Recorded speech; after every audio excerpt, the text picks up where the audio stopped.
Hey team, welcome back to the garage today. Today we're going to be changing the oil on my wife's 2023 Honda Pilot. This oil change is a B1 service, so we'll be doing the oil and the filter today, but it's not calling for anything else, so it'll just be a simple one. So come join me in the garage. Okay, so now we're under the car. The first thing we're going to do is locate the drain plug, which on the 23 Pilot is right here, just in front of the exhaust to the left of the front bank. So we're going to make sure we get our drain pan in place within the splash zone. So the oil is going to come out. It's going to hit right here. So we'll get that in place. 17 millimeter socket is what you want to use. I prefer a 6-pointer on this. That way you can't strip it. And we're just going to get on there and we're going to crack it open. There we go. So now it's loose. We'll get our drain pan in place and we will back out our drain bolt. Make sure I got the crush washer with it so I don't lose it, so I know where it is. There we go. Now what I'm going to do is I'm going to grab a sample of this oil in this cup. And I'm going to send that out to the lab to be analyzed and see how this engine's doing. It's got about 20,000 miles on it. Make sure it's healthy for the next oil change. So now we're going to go ahead and let this drain. It's going to take a little bit. So we'll let it drain and then we'll come back.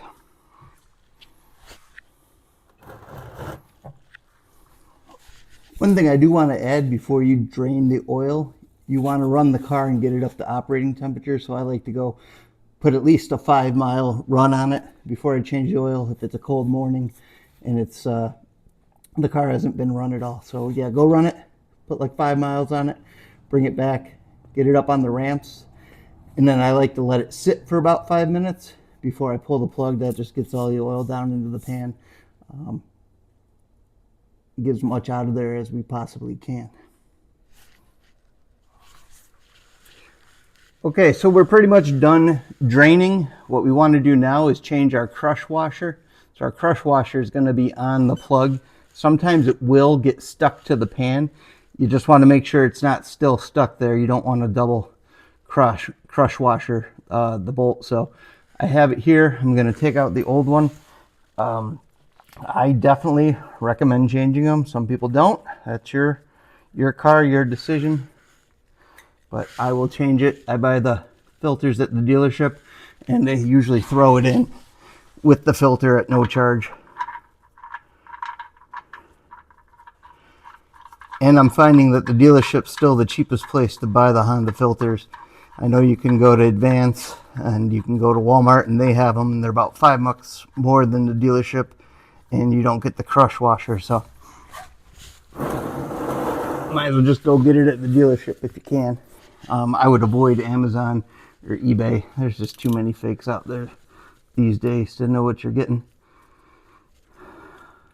Okay, so now we're gonna go ahead and put some torque to this bolt here and tighten up the drain plug. 30 foot-pounds per Honda spec.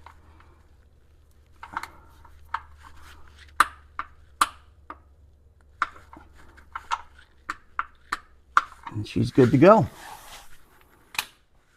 Okay, so now for the oil filter, you're going to go behind the passenger tire. So over here, you can't really see my hand, but behind the camera is the passenger tire, and we're looking up through the wheel well at the engine. Yeah, it's a little odd spot where Honda put it, but it's been like that on the V6s for a while. I'm trying out this new flexible funnel that I got last time. It was a little messy. The oil got all over the cross member and then kind of dripped down in every direction, and I was wiping it up for a bit. So I'm going to try this, see if it works any better. Maybe it does, maybe it doesn't. And wish me luck.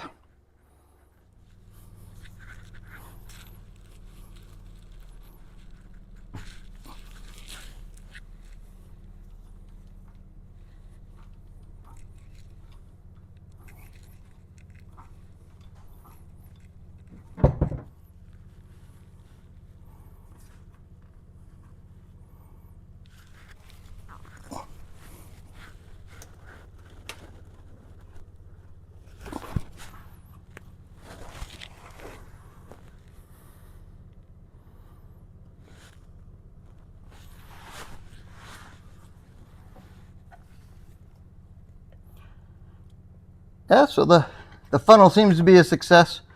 Just took me a little bit to figure out how to get it in there and keep it in one spot.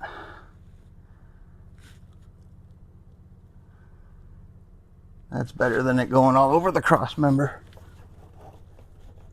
in my opinion.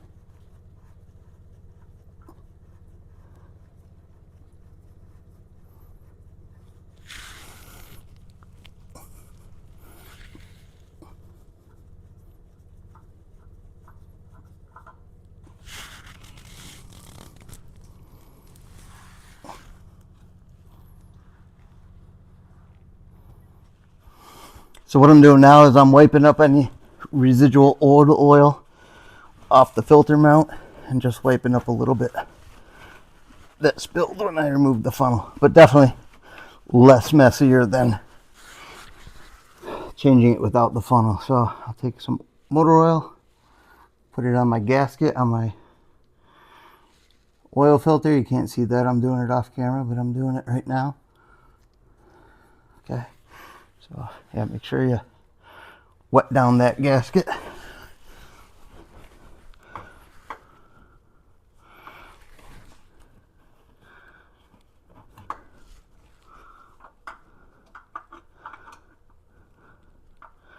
I'm gonna go ahead and screw our new filter in.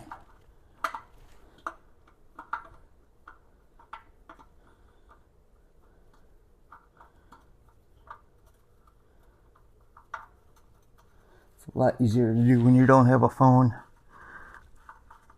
and a mini tripod in your way.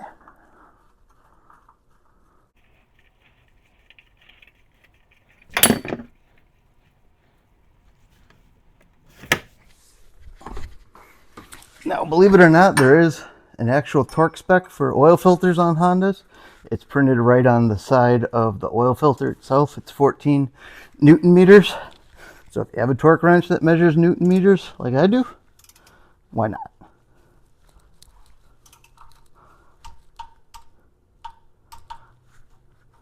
There you go. She's done. It comes out to about 3/4 of a turn once the gasket's seated. I've checked it before. So now we've got our plug. We changed, the plug is torqued. We did change the crush washer. Fresh new filter on here. Now we can go up top and add oil.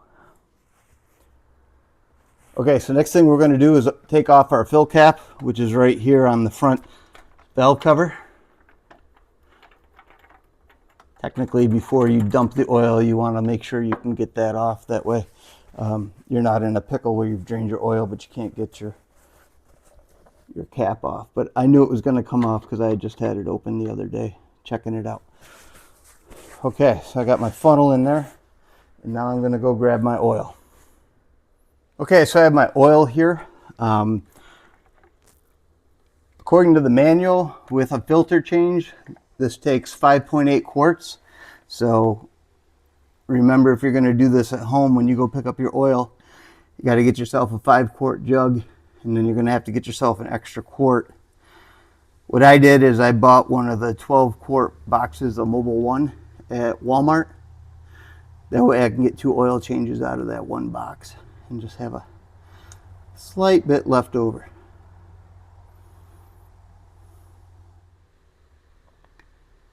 If you do decide to go the route with the 12-quart box, you're going to need to get yourself something to measure 5.8 quarts into, so that way you can measure it out. I have a jug here I bought a while back at Walmart that does just that. It's all graduated on the side, and I can pour it right out into the jug.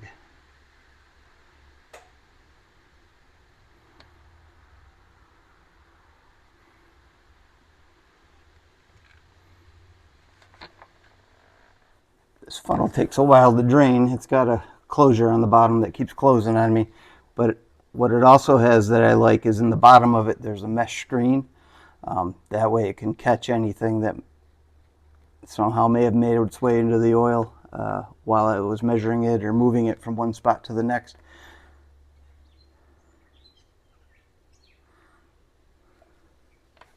But that mesh screen just makes it take a little while to drain. One other recommendation I have too, for the filter cup, you can buy one right over the Honda parts counter. I'm not sure who makes it, but I've had mine over 10 years.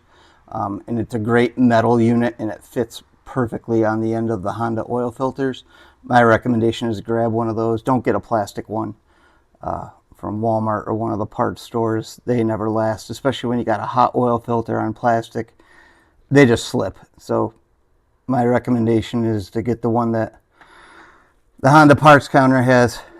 It's a great little unit, and you can use a 3/8 drive on it, or you can use a box end on it. It's got a nut welded on the end of it, so it makes it nice and easy to get it off or put it back on.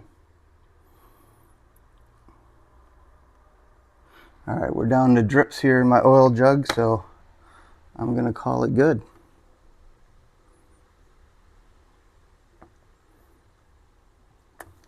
Let my funnel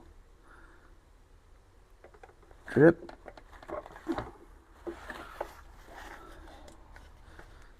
And we'll go ahead. Don't forget to put your oil cap back on.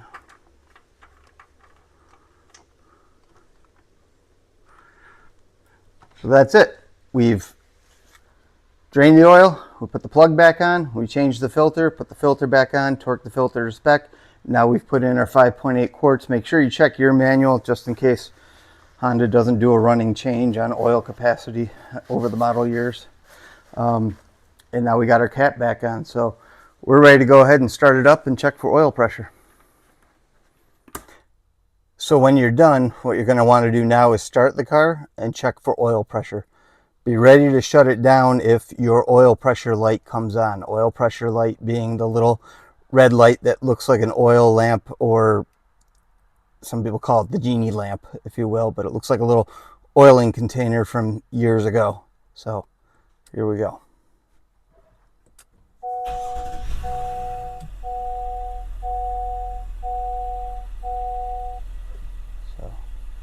Everything looks good. I don't see any warning lights. I don't see any warnings about oil pressure, so that's always happy.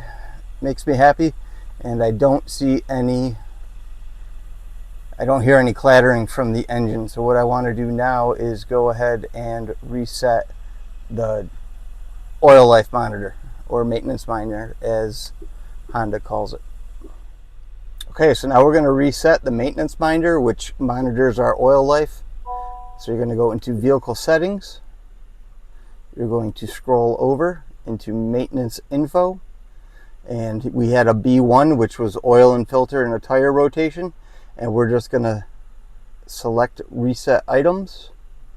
All do items. Would you like to reset the maintenance information? And we are going to hit reset. And that's it. Everything's been reset, and our orange warning that was showing up down here is gone. And you can always check by scrolling through your menus. And our oil life is at 100%, and it's showing us code A. So that means it just wants an oil change next time and nothing else. No filter, no nothing. Your car, your choice on whether you just want to change the oil or the oil in a filter when A comes up. So that's it for today. It looks like everything was a success. Hopefully this helped you out, and you can go ahead and do your own oil changes on your Pilot. Questions or concerns, comments, hit me up in the comments section. Like and subscribe to see future videos and be notified. Thanks. Bye-bye.